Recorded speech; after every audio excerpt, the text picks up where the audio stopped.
Hello everyone, আমি সঞ্চারী। আমার নতুন একটি ভিডিওতে সকলকে অনেক অনেক স্বাগত। আজকে জাপানে সরস্বতী পুজো, মানে 25শে জানুয়ারি 2026, আর রবিবার ছিল, কারণ ছুটির দিন ছাড়া এখানে কোনো অনুষ্ঠান করা সম্ভব না। আর জাপানে আসার পর এটা আমার প্রথম সরস্বতী পুজো আমি কাটাচ্ছি। আমরা দুজনে, না সরি তিনজনে, আমার বেবি হয়ে যাওয়ার পরই আমি সরস্বতী পুজোয় যেতে পেরেছি, এই প্রথমবার। তো আমরা এখন যাচ্ছি, এই 11টা মতো বাজে, 11:30 নাগাদ পুজো শুরু হয়ে যাবে। তো যেতে যেতে ওয়েদারটা এত সুন্দর ছিল, রোদ ঝলমলে ওয়েদার ছিল, কিন্তু প্রচণ্ড ছিল ঠান্ডা। মানে আমরা জাস্ট কুকড়ে একদম যাচ্ছিলাম, এত ঠান্ডা লাগছিল। আর হাওয়া হচ্ছিল, বাইরে চলছিল তাইফু। এসেই এই যে ঠাকুর দর্শন করে ফেলেছি।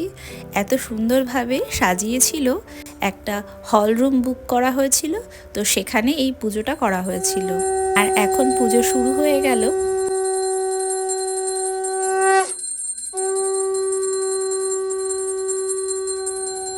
বিদেশে থেকেও যখন এই দেশীয় অনুষ্ঠানগুলো, মানে পুজো, দুর্গা পুজো, সরস্বতী পুজো, কালী পুজো, কিংবা নানান রকমের যেসব অনুষ্ঠানগুলো আমাদের বাঙালিদের ভিতরে হয়ে থাকে, সেগুলো যখন হয় তখন মনের মধ্যে একটা বিশাল আনন্দ কাজ করে।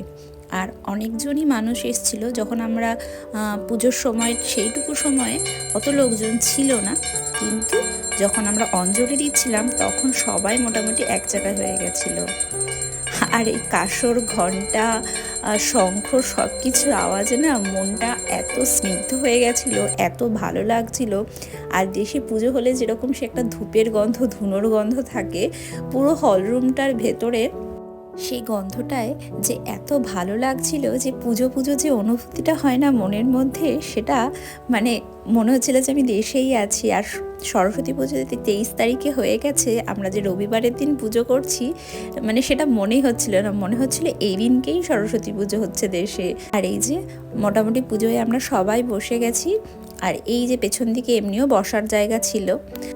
পুজো যেহেতু একেবারে মাঝপথে গিয়ে এসছে, অঞ্জলি দেওয়ার সময় হয়ে আসছে, তো সেই কারণে সবাই, আর এই যে আমার বেবিকে আমি কোলে নিয়ে নিয়েছি, আমাদের ছোট্ট আরশিকা, তার জন্মের পরে প্রথম সরস্বতী পুজো সে দেখছে। আর এত লোকজন দেখে সে যাচ্ছিল ঘাবড়ে, রীতিমতো কান্নাকাটি শুরু করে দিচ্ছিল।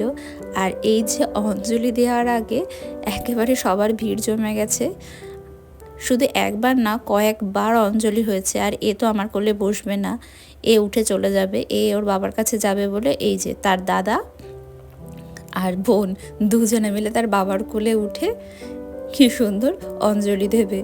আর সবাই আস্তে আস্তে রেডি হচ্ছিল অঞ্জলি দেওয়ার জন্য। তো এত ঠান্ডা সেই দিনকে ছিল, মোটামুটি সবাই শাড়ি টাড়ি পরেও সবাই জ্যাকেট পরেছিল, কারণ কারোর আর সোয়েটার কিংবা জ্যাকেট খোলার ইচ্ছাটাই হচ্ছিল না, এতটাই ঠান্ডা লাগছিল সবার। কিন্তু রুমের ভেতরে কিন্তু হিটার চলছিল। তারপরেও একটা দারুণ অনুভূতি। আর সকলে, সব বাঙালিরা যখন এক জায়গায় হওয়া যায়, মনের ভেতরে না একটা অন্যরকম আনন্দ হয়।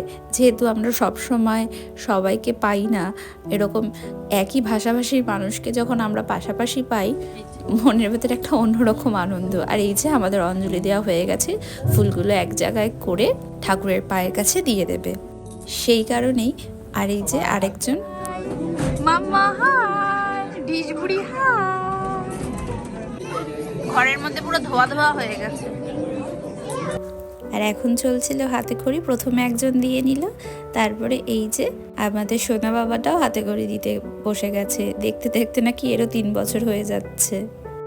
আর আমরা ভোগ নিয়ে বসে পড়েছি। ছিল বেগুনি, পোলাও, ছোলার ডাল, ফুলকপি তরকারি, মিষ্টি আর পায়েস। আর আমার যেহেতু নাচের অনুষ্ঠান ছিল, তাই আমি একদম রেডি হয়ে আমার মেয়ের সাথে একটা সুন্দর করে ভিডিও করে নিয়েছি। আজকের ভিডিওটা এখানেই শেষ করছি। দেখা হচ্ছে আমার অন্য আরেকটা নতুন ভিডিওতে, সাথে থাকবেন। বাই।